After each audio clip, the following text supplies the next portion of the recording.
Welcome to Gaia's Calling, where stories ignite your spirit and the earth whispers her secrets. I'm Brad Swift, a Right on Purpose author of eco-fiction and nonfiction, inviting you to become an eco-guardian. Together, let's explore the wonders of our world and take action to protect them. Listen closely, Gaia is calling. And today's calling is One Cause, Part 3, Breaking the Spell of Separation, How Cultural Narratives Are Destroying Our Connection to Nature and How to Rewrite Them. Today, in this third installment of One Cause, Rethinking Our Relationship with Nature to Create a Thriving Future, we'll explore the cultural narratives, or collective stories, that have sustained and perpetuated the Great Untruths, which I also refer to as GUTS, G-U-T-S. Through myths, media, education, and societal norms, these stories have shaped our worldview, deepening the gap between humanity and a regenerative future.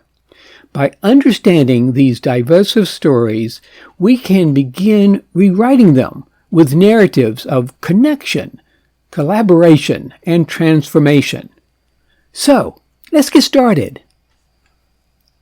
Zach Bates and Tess Barkley sat quietly on a hillside overlooking what was once a vibrant, thriving forest, now a barren urban sprawl. The silence between them felt heavy, weighed down by the view. Tess broke it, her voice soft but tinged with frustration. Humans tell themselves stories to make sense of the world. But somewhere along the way, the stories stopped serving the earth and started destroying it. She gestured toward the gray, lifeless horizon. How do you change a story that everyone believes?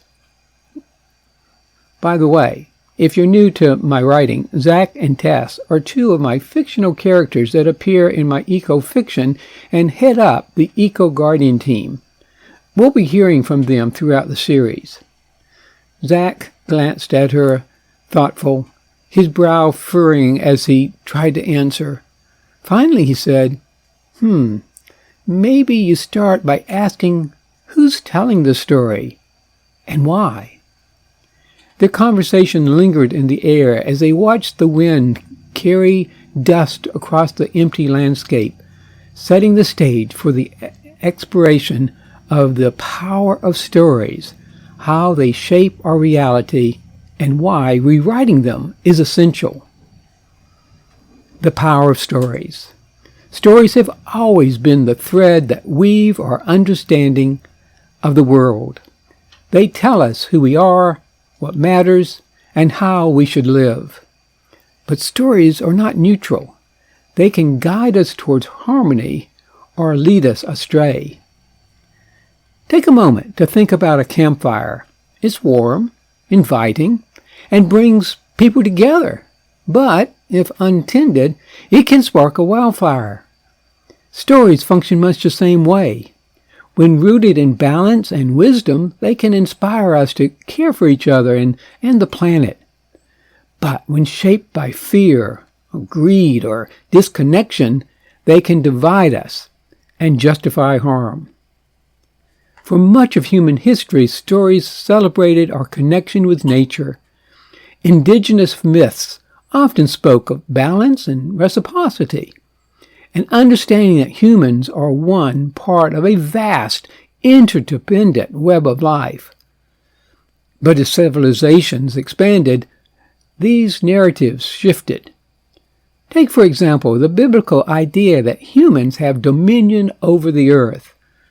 This story placed humans above nature, fostering an attitude of control and exploitation.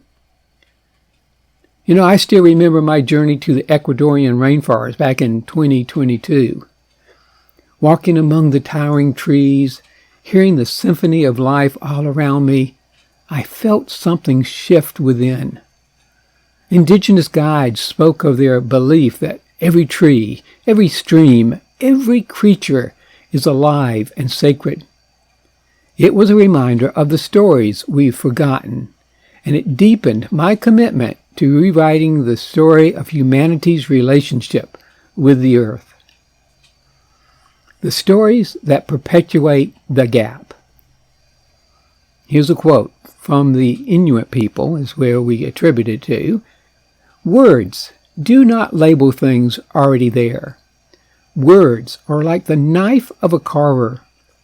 They free the idea, the thing, from the general formlessness of the outside. Stories don't just describe our reality, they create it. The narratives we tell ourselves about nature and progress influence everything, our beliefs, our actions, and the world we shape as a result. Many of these cultural stories, however, are rooted in what I call the Great Untruths. These untruths perpetuate a disconnect between humanity and nature, driving us further from the regenerative future we need to build. So, the Great Untruth number 1, we are separate from nature. This untruth tells us that humans are somehow above and apart from nature, a perspective that's deeply ingrained in many cultural stories. Wilderness is often portrayed as something to be conquered, as if the natural world exists only to serve human ambitions. This mindset has shaped countless actions, from clearing forests for agriculture to draining wetlands for urban expansion. Think of how history lessons describe taming the land, or how films like The Revenant show nature as an adversary, harsh and hostile. These stories make it harder to see ourselves as part of the natural world, woven into its fabric.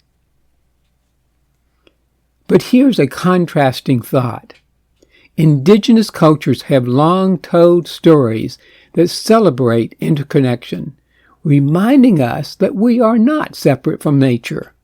We are nature. What would it look like to reclaim those kinds of stories in our daily lives? Have you ever felt a moment of awe in nature, like watching a sunset or hearing a bird song? Those moments remind us of the truth. We are part of this world, not above it. It's one of the reasons I start my days with a sun salutation, as I stand out on my deck, welcoming the sun and being grateful for the beauty that surrounds me. And then there's the second great untruth. More is always better. Bigger is better. You can never have too much. These phrases sum up the heart of this untruth, which fuels the overconsumption and environmental harm. Advertisers constantly promise happiness through the latest gadget, the trendiest clothes, or the biggest house. But do these things actually bring us lasting satisfaction? Take Black Friday as an example. People camp outside stores, rush through aisles, and fight over discounted TVs.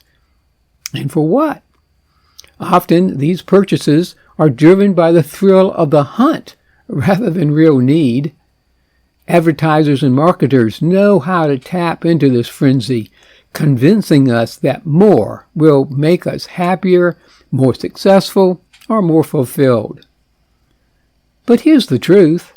Studies have shown that more doesn't always equate to more happiness. Research from Princeton University found that day-to-day happiness increases with income up to about $75,000, after which the returns diminish. Beyond that point, additional income provides little added joy. Personally, I believe that number could be far lower, especially when we focus on what truly matters in life: relationships, purpose, and experiences. Consider this. Many products are designed to fail. Designed obsolescence ensures that items like smartphones and appliances have short lifespans, forcing us to replace them often. This cycle of consumption leads to overflowing landfills and wasted resources. Meanwhile, industries thrive on our compulsion to buy more than we need. In the U.S., the self-storage industry has exploded, with over 50,000 facilities offering more than 2.1 billion square feet of rentable space. That's about 6.1 square feet for every person in the country. Around 9.4% of the household rent storage units, pointing to how much we've bought into this untruth. And let's not forget the growing issue of hoarding, which affects an estimated 2 to 6% of the population, further highlighting our attachment to stuff. So, what happens when we step off this treadmill? What if we question the belief that more is always better? A simple meal shared with friends, a book that's been read, and maybe even reread, or a quiet walk in nature. These bring joy without the cost of more. Reflect on the things in your life that already bring you happiness without adding clutter or stress. What would change if we redefined enough and focused on experiences, relationships, and purpose over possessions? The answers might surprise you, and they might just free you from the cycle of chasing more. To be continued. In the next installment, we'll dive deeper into the belief that Earth's resources are limitless and the myth that technology alone will save us. Together, we'll explore how to challenge these great untruths and rewrite the story of humanity's future. So stay tuned. This is Brad, eco-author and eco-guardian in training. Oh, and P.S.